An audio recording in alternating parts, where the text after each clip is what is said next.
Hotel ആക്രമണവുമായി ബന്ധപ്പെട്ട് Pulsar Suni വീണ്ടും അകത്തായി. നടി ആക്രമിച്ച കേസിൽ ജാമ്യത്തിലിരിക്കുകയാണ്. വീണ്ടും കേസിൽ പ്രതിയായിരിക്കുന്നത്. പോലീസ് കോടതിയിൽ റിപ്പോർട്ട് കൊടുത്തു കഴിഞ്ഞു. വിഷ്ണു സുരേഷ് ടെലിഫോണിൽ കൊച്ചിയിൽ നിന്ന്. പൾസർ സുനി എന്താണ് ഹോട്ടലിൽ ചെയ്തതെന്നാണ് ലഭിച്ചിരിക്കുന്ന പരാതി?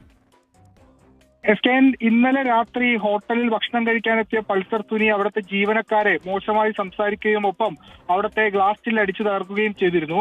ഈ ഫുഡ് ഓർഡർ ചെയ്ത് വൈകിയതിൽ നിന്നുള്ള പ്രകോപനമാണ് ഈ ആക്രമണത്തിന് കാരണം. പിന്നാലെ കുറുപ്പംപടി പോലീസ് കേസെടുക്കുകയും ഇപ്പോൾ പൾസർ സുനിയെ കസ്റ്റഡിയിൽ എടുക്കുകയും ചെയ്തു എന്നാണ് ലഭിക്കുന്ന വിവരം. ഇയാൾക്ക് ജാമ്യം ലഭിക്കാവുന്ന വകുപ്പുകളാണ് നിലവിൽ ചുമത്തിയിരിക്കുന്നത്. പ്രതിയെ ചോദ്യം ചെയ്ത ശേഷം കൂടുതൽ വകുപ്പുകൾ ആഡ് ചെയ്യണമെങ്കിൽ ചേർക്കുമെന്ന് പറയുന്നുണ്ട്. ഇതിൽ ഏറ്റവും പ്രധാനപ്പെട്ട കാര്യം, നടി ആക്രമിച്ച കേസുമായി ബന്ധപ്പെട്ട് സുപ്രീം കോടതിയിൽ നിന്ന് ജാമ്യം നേടിയാണ് ഇയാൾ ഇങ്ങോട്ട് ഈ പെരുമ്പാവൂരിലേക്ക് എത്തിയത്. കർശന ജാമ്യ വ്യവസ്ഥകളുണ്ട്. മറ്റ് കേസുകളിൽ പെടരുതെന്നൊക്കെ കർശന നിർദ്ദേശം നൽകിയിരുന്നു. പക്ഷേ അത് നിലവിൽ ലംഘിക്കപ്പെട്ടു. ആ ഒരു പശ്ചാത്തലത്തിൽ പോലീസ് റിപ്പോർട്ട് നൽകി. അതായത് മറ്റൊരു കേസിൽ ജാമ്യമെടുത്ത പ്രതി വീണ്ടും ഒരു കേസിൽ അകപ്പെട്ടിട്ടുണ്ട് എന്ന റിപ്പോർട്ടാണ് കോടതിയിൽ നൽകിയിരിക്കുന്നത്. പൾസർ സുനിയെ ഇപ്പോൾ പോലീസ് ചോദ്യം ചെയ്തു വരികയാണ്. ഓക്കെ, വിഷ്ണു സുരേഷാണ് വിവരങ്ങൾ നൽകിയത്.